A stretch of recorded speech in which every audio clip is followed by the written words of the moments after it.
ونعوذ بالله من شرور أنفسنا وسيئات أعمالنا.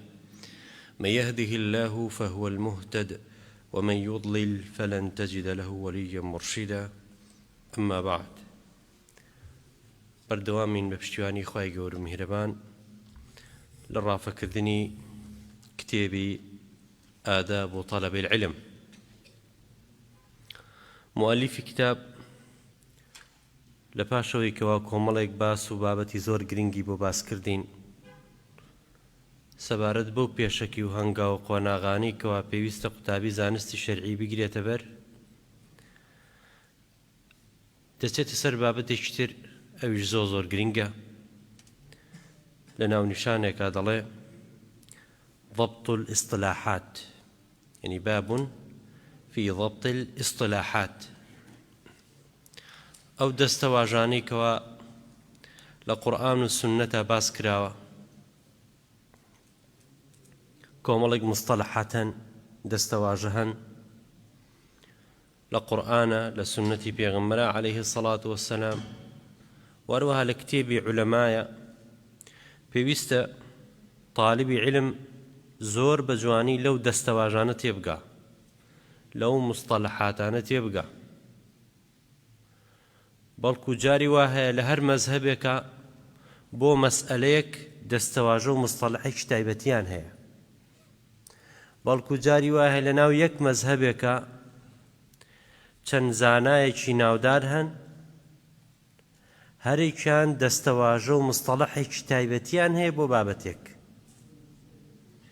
تۆ گەر بێت و بۆ یەک مەسئەلەیەک یەک دەستەواژە و فەهمت هەبێ، یەک تێگەیشتنت هەبێت بۆ مستەلەحێکان، وەوا بزانی ئیتر لە هەر شوێنێک ئەم مەسەلەی هات ئیتر ئەو مانایە پێی مەبەستە، بۆ زۆر بە هەڵەیا چویت و تووشی هەڵەی زۆر گەوراویت. بۆیە ئەم بابەتە زۆر گرنگە. دەڵێ طالب العلم الشرعي يحتاج إلى معرفة معاني ألفاظ القرآن والسنة. معناي لفظكاني قرآن وسنة أو دستواجه مصطلحاتاني كوال قرآن وسنة هاتون بو مسائل بابتكان، واروها وكلام الصحابة. جاروايا كبيني زانايك لناو زاناكاني صحابة مصطلح بكاريني، دستواجه بكاريني، تو ببزاني ما بس بيتشيه. والعلماء على اختلاف طبقاتهم، واروها تابعي كان، أتباعي تابعي كان، وهكذا. ذلك أن الألفاظ المستعملة في اصطلاح بعض العلماء تختلف عن معانيها الواردة في الكتاب والسنة. جاري وازانايك بو مسأليك دستواجه مصطلح بكارديني جواز لو معنايك ولا قرآن السنة هاتوا، جواز لو معنايك ولا قرآن السنة هاتوا. استنمونا دينيته ولا سري، فضلا عن اختلاف اصطلاح العلماء أنفسهم تبعا لطبقاتهم ومذاهبهم. قال شيخ الإسلام ابن تيمية: ومن لم يعرف لغة الصحابة التي كانوا يتخاطبون بها ويخاطبهم بها النبي صلى الله عليه وسلم وعادتهم في الكلام، وإلا حرف الكلمة عن مواضعه. دەڵێ گەر تۆ بێت و لەو دەستەواژە مستەلەحانە تێنەگی کە پێغەمبەر عەلەیهی السەڵات وەسەلام باسی کردووە،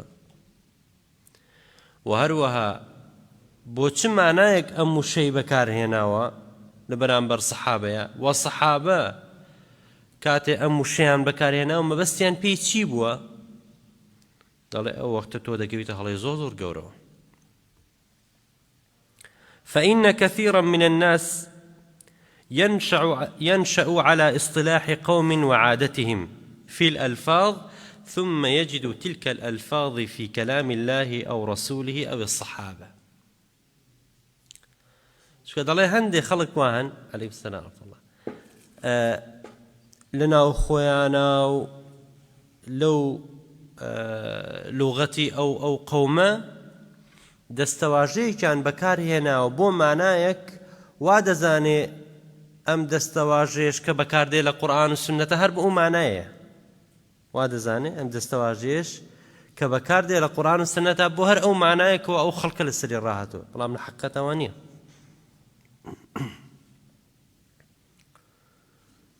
فيظن أن مراد الله أو رسوله أو الصحابة بتلك الألفاظ ما يريده بذلك أهل عادته واصطلاحه، ويكون مراد الله ورسوله والصحابة خلاف ذلك، وهذا واقع لطوائف من الناس من أهل الكلام واللغة والنحو والعامة وغيرهم. دەڵێ ئەوە شتێکی بینراوە بەتایبەت لە تەوائیفە گومڕاکانە لە ئەهلی کەلام. باشە ئەوانەی کە خۆیان سەرقاڵ کردووە هەموو ژیان و تەمەنیان تایبەت کردووە بۆ فێربوونی علمی کەلام کە علمیکی یۆنانیە، ئیتر لە مستەلەحاتەکان وا تێگەن کە لە ناویان چۆن شوهرەتی داوەتەوە. وهذا بعض الأمثلة لزيادة بيان هذه الأمر توضيحا وتجليا. ضل وسنمونية كتبو ديان مول سر أنبابته. السنة في الشرع هي ما سنه رسول الله صلى الله عليه وسلم لأمته من واجب ومستحب.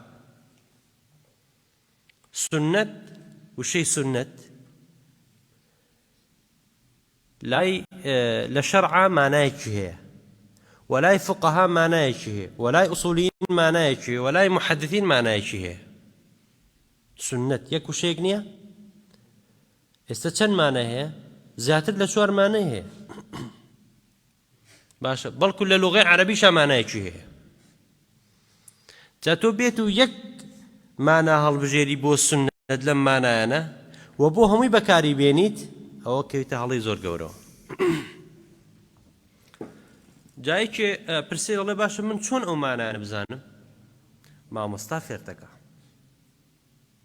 او ما مستایک و درست پیداله او فیرتکات ایشی او اوه باشه برا هر کتابێک دەخوێنیتەوە او ما مستایک پیداله مصطلحاتی ام پیاوە ام دەستەواژانی کە بەکاری دێنێ بۆ ئەو معنایە بۆ ئەو معنایە بۆ ئەو معنایە. السنة في الشرع هي ما سنه رسول الله صلى الله عليه وسلم. سنة للشرع خواتيا هو كبيغمر صلى الله عليه وسلم تشريعي كردوا للشرع خواي قورو مهربان جا واجب به سنة به همي هر سنتي بيغمر عليه الصلاة والسلام نافرمي فمن رغب عن سنتي فليس مني، فمن رغب عن سنتي يعني فمن رغب عن شرعي وديني. باشا برا أبو معنى ضلي وهي في اصطلاح الأصوليين ما يجوز تركه. لا أصوليين ضلي أويكوا أجرواس شيلبيني جائزة يتزرري شنية، أما الجواز اللي قالوا يبيشويانا زور جوازه. والكراهة في كلام الله ورسوله والسلف تطلق على المحرم.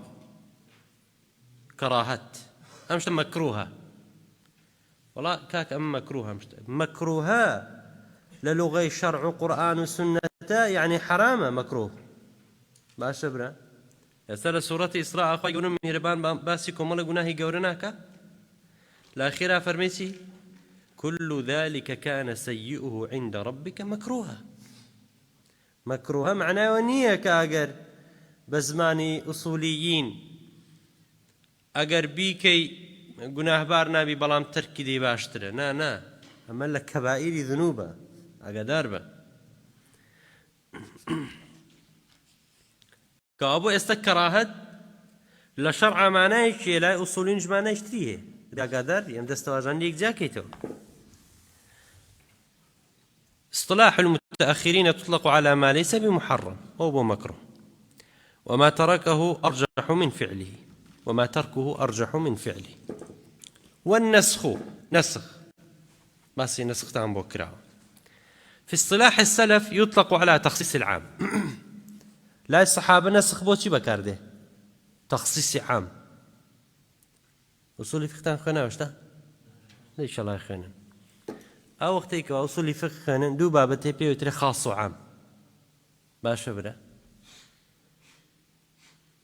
تخصيص كردني عام لا يهندك صحابة بيوترا والنسخ باشە برا ئەگەر چی لە کتوبی ئوسولیینە مەسەلەی نەسخ شتێکە و تەخسیسی عام شتێکی ترە دووشتی زۆر لێک جیاوازە کەچی لای سەلەف لای سەحابە کە ئێستا نمونە دێنێتەوە لەسەری تەخسیسی عام بەمانای چی هاتووە بەمانای نەسخ هاتووە وتقييد المطلق والاستثناء بس چی تریش هەروتراوە نسخ بتقييد مطلق باشە برا دوو بابەتیکەش هەن لە ئوسولی فقه پێیانەوترێ مطلق و مقەیەد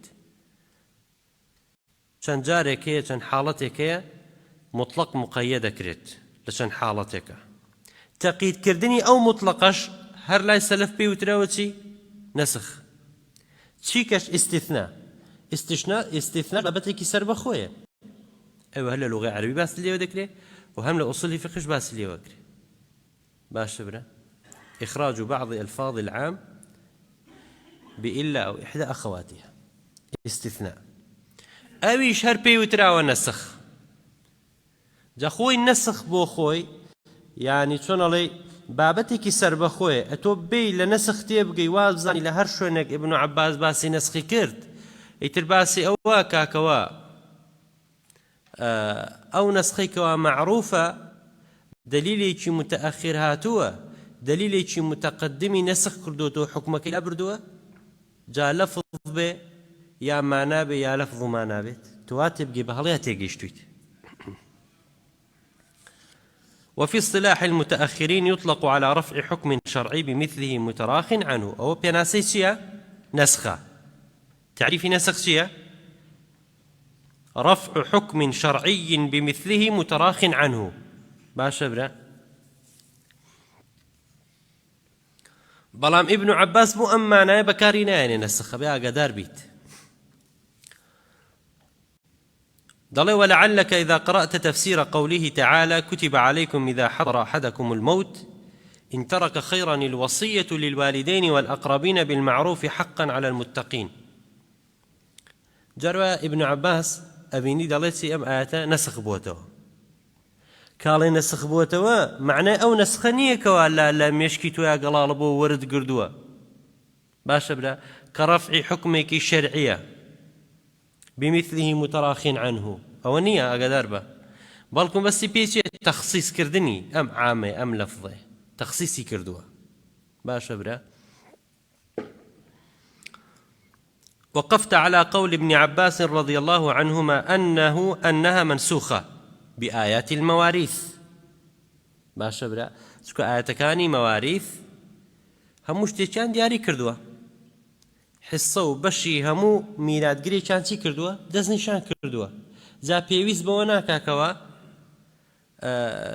خاوەن مردوو وەسێت بکە بڵێ فلان کوڕم ئەوەنەی بەنێ و فلان کچم ئەوەنەی بەنێ و دایکم ئەوەنەی بەرێ و باوکم ئەوەنەی بەرێ نا پێویست بەوە ناکا ئەو وەسێت و شتە بکەیت خوای گەورە هەموو بەشەکانی دیاری کردووە هەر کەسێکش وەسێت بکا بۆ ئەم میراتگرانە وەسێتەکەی بەتاڵە بۆچی بەتاڵە چونکە خوا باسی کردووە وەسێت لەسەر چیەکەی تۆ لە خوای گەورە و میهرەبان باشتری لێزانی تۆ لە خوای گەورە و میهرەبان بەڕەحمتری بۆ ئەولادەکانت تا بەش بۆ ئەم ئەوەندە دیاریکەی و بەش بۆ ئەوەندە دیارەکەی نابێت لا وەصیەتە لیوارث ئەو کەسەی کە خۆی میراتگرە هەر وەسێتێکی بۆ بکرێ ئەو وەسێتە باتڵە و قیمەتێکی نییە جا ئەگەر بێت و زاری وا هەیە لە کتوبەکانی سەلەفە قول ابن عباس دەخوێنیت دەڵێسی أنها منسوخة بآيات المواريث وقول آخر عنه أنها محكمة باشا لشون دلت شيء محكمة يعني شيء منسوخ نية يتقول لشون قال منسوخة زاد لشون قال محكمة أما شون فلا تظن أن ابن عباس له قولان الله واقو مع النبي كوا ابن عباس دو بوتوني هبه دو قولي هبه لسلام آياته ليك كان بلا منسوخ وليك كان بلا محكمة أي شيء بيكره لا بل قوله متفق فهو يريد بالنسخ التخصيص ما بس يبقى نسخ لرسي ابن عباس التخصيص تخصيصي آية كان بآيات المواريث للأقارب الوارثين والآية محكمة في الوصية للأقارب غير الوارثين. آية كريشي بيكريت بلام شي سوى دروا غير ميرادقر أوي كميرادقر سوى تدروا باشا برا شكو باشا كان عندي هذيك كراوة أوي ميرادقر نية لآية كاني ميراثها باس نكراوة أو أنا آية شمولي عندك قبل برادرتي رفيقتي وسيتي كردوا شتێک لە پارەکەی بدرێ بە مزگەوت بیرێکی بۆ بکرێ خێرێکی بۆ بکرێ وەسیەتەکە هەر لە شوێن خۆیەتی و ئاەتەکە هەرکاری پێکە هەرکاری پێکرێ.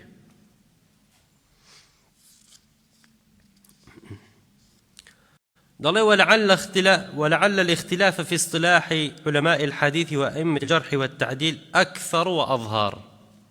أجا أو برنا علمي حديث سوا باشا لو مصطلحات ودستواجاني كوابكاري دين باشا برا لوي هر ام بابت زور بر بلاوترا بتابت حكمدان لسر راوي احاديث كانوا سلسله وزنجيري سندي فرمدكاني بيغمبري خوا صلى الله عليه وسلم. وتمييز معاني الفاظهم يحتاج الى سعه اطلاع واستقراء تام. وقتی دوی خوێندنەوەی زۆری دەوێ دەرس خوێندنی زۆری دەوێ پرسوڕاوێژی زۆری دەوێ تا دۆ بێ چی بکەیت لە زۆربەی هەرە زۆری ئەم مستەلەح و دەستەواژانە تێبگەیت بەڵام زۆر گرنگە تێبگەیت یعنی وردە وردە هەنگاو بە هەنگاو کەمە کەمە لە دەستەواژەکان تێگەم تاوەکو بە زۆربەیان دەگەم. وبهذا دخل النقص على المتأخرين بسبب فقدان العبارات متيقنة كما قال الحافظ الذهبي رحمه الله تعالى. كابوبران أم بابة بابتك زوزور جرينجا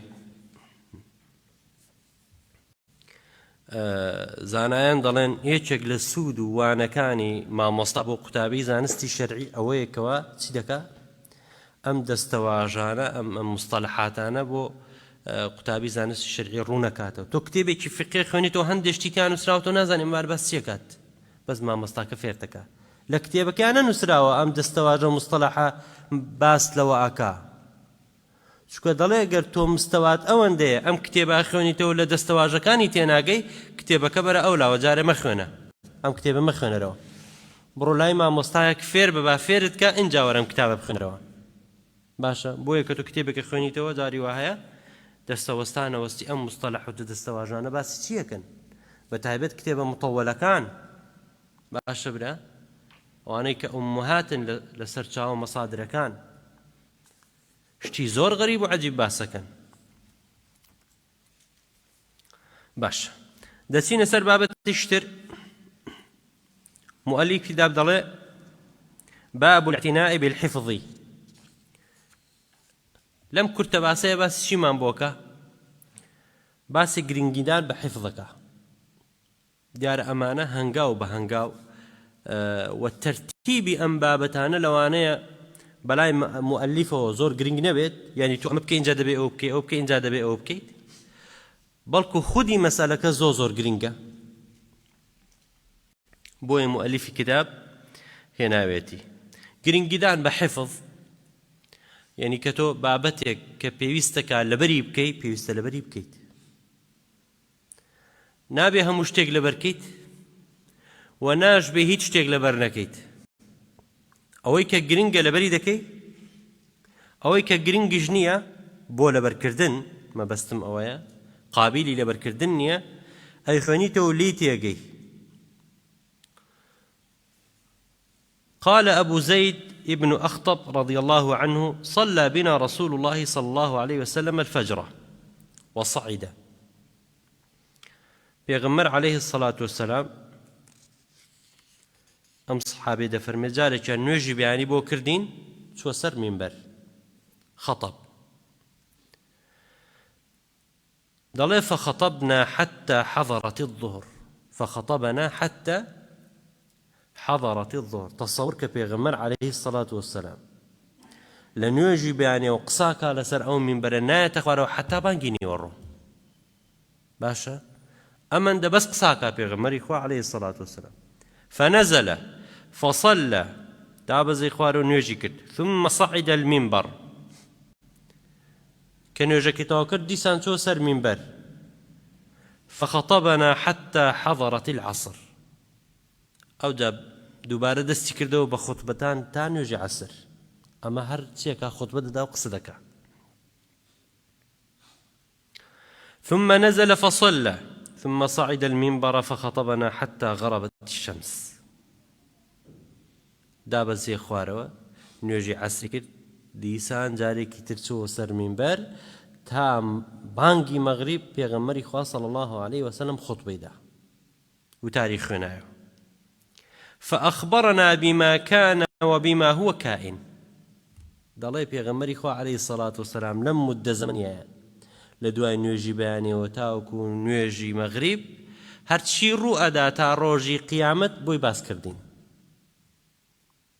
باشە برا چی ڕوو دەدا؟ ئەوەی کە خوا فێری کردووە طبعاً مەرجنی هەموو شتێک و وردەکاری هەموو شتێک کە ڕوو دەدا خوای گەورە میهرەبان فێری پێغەمبەری کردووی عليه الصلاة والسلام. بەڵام کۆمەڵێشتی زۆری فێر کردووە. ئێستا بۆ نیشانەکانی ڕۆژی قیامەت ئاوا دەبێ و ئاوا دەبێ و ئاوا دەبێ و ئاوا دەبێ. باشە دەڵێ پێغەمبەری خوا عليه الصلاة والسلام فێری کرد بما كان ئەوەش کە ڕابردووە، يعني البداية والنهاية، البداية إلى النهاية بمختصري. دەڵێتی فأعلمنا أحفظنا. ئێستا کێ لە هەمووان عالمترە بەو قسانە کە پێغەمبەر کردی عليه الصلاة والسلام؟ أحفظهم. کامیان لە هەموویان زیاتر ئەو قسانیان لەبەر کرد ئەوە لە هەموویان عالمترە بۆ قسانی کە پێغەمبەر کردی عليه الصلاة والسلام. کاو بە حفظ زۆر گرنگە، لەبەرکردن زۆر گرنگە. قال أبو هريرة رضي الله عنه: إن الناس يقولون أكثر أبو هريرة ولولا آيتان في كتاب الله ما حدثت حديثا. لدواء وفاتي پیغمبر عليه الصلاة والسلام هەندێک خەڵک گلەیان ئەبو هورەیرە کرد ڕزا و ڕەحمەتی خوا لێ بێ. زۆر حەدیث ئەڵێ، زۆر حەدیثی پێغەمبەر عليه الصلاة والسلام باسەکە. فەرمووی ئەگەر لەبەردوو ئاەت نەبێ من ئەو حەدیثانە ناجێڕمەوە. أو دواتت إن الذين يكتمون ما أنزلنا من البينات والهدى من بعد ما بيناه للناس في الكتاب أولئك يلعنهم الله ويلعنهم اللاعنون إلا الذين تابوا وأصلحوا وبينوا فأولئك أتوب عليهم وأنا التواب الرحيم. لم آتي أخوي قولوا مهربان هرش لو كساناك كوا أو علم زان السوزان ياريو آية فرمدو فرمايشتاني بيغمبري خوا صلى الله عليه وسلم أشارنوا ولا شاردنەوە کەیان بەستیان پێی ئەوەیە کەوا شتێک لە ماڵی دنیایان بۆ پچڕێ، ئەمانە بەرنەفرەتی خواکەون. و ئاەتی دووەمیش هەرخوای گەورە میهرەبان لە سوورەتی بەقەرەیە باسێکە فەرمێ إن الذين يكتمون ما أنزل الله من الكتاب ويشترون به ثمنا قليلا أولئك ما يأكلون في بطونهم إلا النار. هەڕەشەیەکی زۆر گەورەیە لە گوناها گەورەکانە نەفرەتی خوای گەورە میهرەبان کراوە لەو کەسانە. دەڵێ وإن إخواننا من المهاجرين شغلهم الصفق في الأسواق وإن إخواننا من الأنصار كان يشغلهم العمل في أموالهم وإن أبا هريرة كان يلزم رسول الله صلى الله عليه وسلم بشبع بطنه ويحضر ما لا يحضرون ويحفظ ما لا يحفظون. مهاجرين لبازار خەریکی کڕین و فرۆشتن بوون، تجارەت و بازرگانی خۆیان بوون، ماڵ و منداڵیان هەیە، پێویستیان بۆیەکەوە شتێکیان بۆ پەیا بکرێ. براکانیشان لە ئەنسار خەریکی زەرعات و باخ و باخات بوون، ئەوانیش مەشغوڵن لە فەرمێ بەڵام من پێم دەنا بەسەر سکی خۆم و بەسەر برسێتی خۆمەوە. باشە بەسکی برسی تەحەمولم دەکرد و دانم بە خۆماگرد لە خزمەتی پێغەمبەر عەلەیهی سەڵات وسەلام دەمامەوە. لە زۆر جێگە من لێ بووم ئەوانە لێ نەبوون، زۆر شتم لەبەر کردووان لەبەریان نەکرد. ئەوەیە کە من وای لێ کردوم کەەوە ئەو هەموو حەدیثەی پێغەمبەری خوا صلى الله عليه وسلم بجرمه. وقال مروان بن محمد: ثلاث لا يستغني عنها صاحب العلم: الصدق والحفظ وصحة الكتب. طال سيشت هي دبي زور جرينجي بيبدا قطابي زانستي شرعي. الصدق راستقوي، والحفظ لبركردن، وصحة الكتب والراستي أو كتاباني كوا لبردسياتي كتابي تشاك وكتابي باش. فإن أخطأت واحدة لم تضره، إن أخطأه الحفظ فرجع إلى كتب صحيحة لم يضره.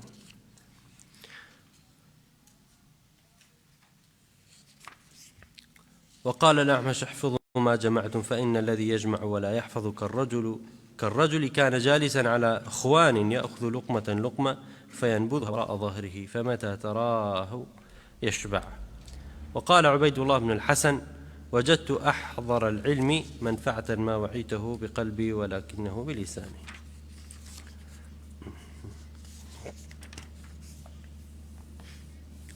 بابتي دواء وهر مربوط بيوستا بن بابتوا تحصيل الأسباب المعينة على الحفظ، يعني تو تسهو كارك بقري تبربوئي كوا أم حفظ أم متون أم آيتان أم فرموداني بيغمري خواه صلى الله عليه وسلم لبريدكي بمينته. ضل بعد أن عرفنا أهمية الحفظ ومنزلته في طلب العلم الشرعي لابد من بيان ما يستعان به على الحفظ وأسباب ذلك. ليس من بوترون دكمو كتشها وكارو ياري ددرد دبي بو أويكوا اشتكان زوبة زو لبريكي أو اختج لبرك مينته ولا الذاكرة لم يشكتاب مينته زو درنتش وزو نرى تبدأ آفة الحفظ نسيانها ما شبرا جاري وايا كسي بأساني شد لبركة والله مزور بأساني جد السيدة هو حفظنية حفظ وهركات بيانوتي أوفخوني بيخونيتو ما شبرا حفظي قرآن حفظي حديثي بيغمري خواه صلى الله عليه وسلم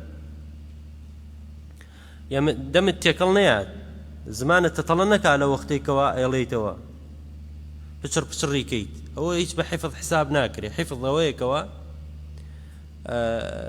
لقرآن شون سورة فاتحة خنيتو أو سورة كاني كشف خنيتو واروا لفرندكاني بيغمري شاه صلى الله عليه وسلم بوشيوي.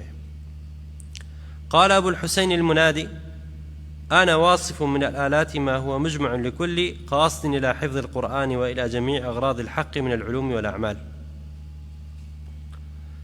على من هندك لو اشتانا ذا مباسك موكا هركسيك ما بستيتي اشتغل القرآن بركا يا لفرمدو فرما اشتغاني بيغمر صلى الله عليه وسلم يا اشتغلوا علوماني كبيويستو جرينجا كتابي زانستي شرعي دائما لذاكرو لتيجيشتني أبمينيتوا ضلوا وهو احتشام المناقص جملة ذلك أن امرأ إذا زجر نفسه عن الجريم وأقبل على الله بالموافقة وعت أذنه وصفا من الرين ذهنا، فإذا بلغ هذه الحال فعليه بإحضار الذهن عند التعلم وجاد التمييز لما يلقيه إليه المعلم وحسم القلب عن كل شاغل ليقهر ما قد شرع فيه. وليس يخلو من كانت هذه الآلات التي وصفتها من شيمه أو تكلفها حتى صارت للعادة كالطعم أن ينال الحفظ مراده ويدرك منه إن شاء الله بغيته وليجتهد في كثرة الدرس فإنه الطريق الثاني للحفظ. دوسير رقو طريقة باسكات يجيك لو أنا ضلي خوي خالي بكاتو مشكي خوي خالي بكاتو وكوي مجل درسكاني بيشوا باس مانكر طالبي علم وقتابي زانستي شرعي قدر الإمكان تشن بي بكري خوي خاليك خوي يقلاي كاتوا بو طلبي علم حتى إمكان هيا خوي مشغول وسرقان لك عبشتي تروا چونك أوش بشي خوي بات لذاكرة ولا فهم الدبا لكات الدبا تأثير كاريجري زور بيت بلام تشن خود يقلاي كيتوا بو أم بابتا خود خالي كيتوا أو آسانتر دەتوانی ئەو شتانی کەمە بەستە لەبەری بکەی. اینجا ئینسان هەوڵ بدا لە شوێنێکی هادوء و لە شوێنێکی ئارام ئەم شتانە لەبەر بکە لە شوێنێکا کە ژاوە هەرا و هۆسە و ئەو شتانەی تیابێ ئینسان ناتوانێت شت لەبەر بکە حتا بکرێ ئینسان چی بە تەنها خۆی بێت گوێی لە خۆی بێ گوێی لە دەنگی خۆی بێ ئەم قسانە دووبارە بکات و ئاەتەکان دووبارە بکات و فەرمودەکانی پێغەمبەر عەلەیهی سەڵات وەسەلام دووبارەی بکاتەوە. دیارە لێرە یعنی چەند طریقەیەکی باس کردووە ینی کە سەلەف هێناوێنە طریقە زۆرە بۆ ئەوەی کەوا ئینسان چۆن و بە چ شێوازێک حفظی قورئان بکات حفظی سنەتی پێغەمبەری خوا بکات صلی الله علیه وسلم یا مەتنەکان بکات. ئەوجا ئیخلاص و تەقوا و خواناسی زۆر زۆر دەور و کاریگەری لەسەرم بابەتە برایان. یعنی ئینسان چەند بۆ خوای گەورە و میهرەبان خۆی یەکلایی کاتەوە لەم بابەتەی کە لەبری دەکات بۆ خوای گەورە و میهرەبانی بێت و کەسێکی پاک بێ و کەسێکی چاک بێ و کەسێکی متقی بێت ئەوەندە زۆر بە ئاسانی دەتوانێت چی بکە؟ دەتوانێت ئەم عیلمانە لەبەر بکاوە لە پێشی پێشانەوە قورئان و سنت ئەوە کابیستن ئەو زانا بەرزانەی پێشوو کە چەند بە ئاسانی توانیویانە شتەکان لەبەر بکەن. من ئیمامی بوخاری، ئیمامی شافعی، یعنی ئەمانە ئاەتێک بوونە لە ئاەتەکانی خوای گەورە و میهرەبان. ئەوان پاک بوون، ئەوان چاک بوونە، متقی بوونە، مخلیص بوونە، بۆیە توانیویانە زۆر بە ئاسانی لەبەری بکەن. لە گوناه و تاوان دوور کەوتوونەتەوە. ئەبینن شافعی دەچێ بۆ لای وەکیع دەڵێ شەکەوت إلى وكيع سوء حفظي فأرشدني إلى ترك المعاصي وقال بأن العلم نور وعلم الله لا يؤتاه عاصي. يعني گوناه و تاوان زۆر کاریگەری هەیە بە دڵنیایی لەسەر ئەو شتێک کە لەبیرتی دەباتەوە، لەبیر دەچێتەوە. ئەوەی کە لەبیر دەباتەوە گوناه و تاوان و مەعسیەت و خراپەکاریە، نەزەر، ئافرەت، ئەمانە زۆر زۆر تەئسیری هەیە. طالبی علم زۆر زۆر دەبێت لە فیتنە و شەهەواتی ئارەزووی ئافرەت دوور بێت، بە معنای کەلیمە دەبێت دوور بێت. ئەو جا دەتوانێت ئیستیفادە بکە و ئەوەی کەوا مەبەستێتی لەبەری بکە و مامۆستایەکی هەبێ بۆی بخوێنێتەوە. اینجا ئەگەر توانیشی لە شت و بابەتەکە تێگەیشت بە کەسێکی تری بخوێنێتەوە زۆر باشە. کەسێکە و خۆتە زۆر حاڵی نەبوو ئەو دەرسەی کە وەرێگری بچی بۆی بخوێنیتەوە زۆر زۆر ئیستیفادەی هەیە بۆ ئەوەی کەوا لە چەقی زاکرەیە جێ خۆی بکاتەوە ئەو بابەتە. وكذلك كان السلف يتناولون أنواع من المطعومات المشتهرة للإعانة على الحفظ كما كان الشافعي رحمه الله يأخذ اللبان لحفظه. طلع هندي خواردني شيء كاريجريان هي لسر حفظ أو خواردناني كوا كاريجريان لسر حفظ إنسان بيان خوات وأوشتانش كوا كاريجريان هي لسر زردان بحفظ وبذاكرة ليان دور كويتو. يعني هندي شيء طبي إنسان دبي عقدان بلام عموما ئەوشتانی کەوا گرنگە پێویستە ئینسان ناخ و دڵ و دەروون و مێشک و فکر و بیر و هەناوی خاوێن و پاک بکاتەوە بۆ خوای گەورە و میهرەبان یەکلایی بکاتەوە. ئەو وەختە خوای گەورە و میهرەبانش بەرەکەتی تێکا و نور و ڕووناچی قورئان و سنەتی تیاجێگیر دەکا. ئەوەندە بابز بە ئینشاڵڵا دەرسەکانی داهاتوە زیاتر درێژە بۆ بابەتانە دەدەین بۆ دەرسوانانە و قۆناغ و هەنگاوانە دەنین کە پێویستە قوتابی زانستی شەرع بیانگرێتە بەر بۆ ئەوەی کەوا عیلمەکەی بە ڕێک و پێک بێ و سود و قازانج و بەربوومی هەبێ. خوای گەورە و میهرەبان ڕەحممان لێ بکا و لێمان خۆش بێ. وصلى الله وسلم وبارك على محمد وعلى آله وصحبه أجمعين وجزاكم الله خيرا.